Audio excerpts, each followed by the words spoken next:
વૃદ્ધાઓને રિક્ષામાં લૂંટતી ગેંગને 3 મહિલા સહિત 5ને પકડી પાડતી સુરત શહેર ક્રાઇમ બ્રાન્ચની ટીમે બાતમીના આધારે માન દરવાજા બંબા ગેટ પાસેથી મોહમ્મદ અસફાફ ઉર્ફે ગોલ્ડન મોહમ્મદ અબ્બાસ શેખ ઉંમર વર્ષ 32 રહેઠાણ સંજયનગર નવા કમેલા, મહેમૂદ રજાક શેખ ઉંમર વર્ષ 30 રહેઠાણ માન દરવાજા, અસ્મા હુસૈન પઠાણ ઉંમર વર્ષ 38 રહેઠાણ માન દરવાજા, મેમુના રજાક શેખ ઉંમર વર્ષ 58 રહેઠાણ માન દરવાજા અને સલમા અહેમદ અંસારી ઉંમર વર્ષ 40 રહેઠાણ માન દરવાજાને પકડી પાડ્યા હતા.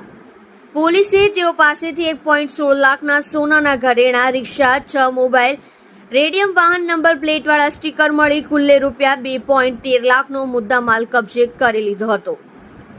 આ ટોળકી વૃદ્ધાઓને ટાર્ગેટ કરતી હતી. એકલી જતી વૃદ્ધાઓને એક રિક્ષામાં બેસાડી ડરાવી ધમકાવી તેઓના ઘરેણા તફડાવી કે લૂંટી લેવામાં ગેંગ માહિર છે. ગેંગમાં મહિલાઓને રાખવાથી સરળતાથી વૃદ્ધાઓને અંજામ આપી શકાય છે તેવી ઘટનાઓ તેની મોડસ ઓપરેન્ડી હતી. પોલીસ પકડીને ન શકે તે માટે ઉધના દરવાજા પાસે પેઇન્ટરની દુકાન જઈ રેડિયમ નંબરવાળા સ્ટીકર બનાવડાવી ચોરી કરવા જતા પહેલા રિક્ષા પર ખોટા રજીસ્ટ્રેશન નંબરવાળા સ્ટીકર લગાડતા હતા. આ ગેંગની નૂરી ફિરોઝ શેખ અને તમન્ના ઉર્ફે કાલુ ભાભી વોન્ટેડ છે. પોલીસ પૂછપરછમાં શહેરના 7 ગુનાના ભેદ ઉકેલાઈ ગયા છે.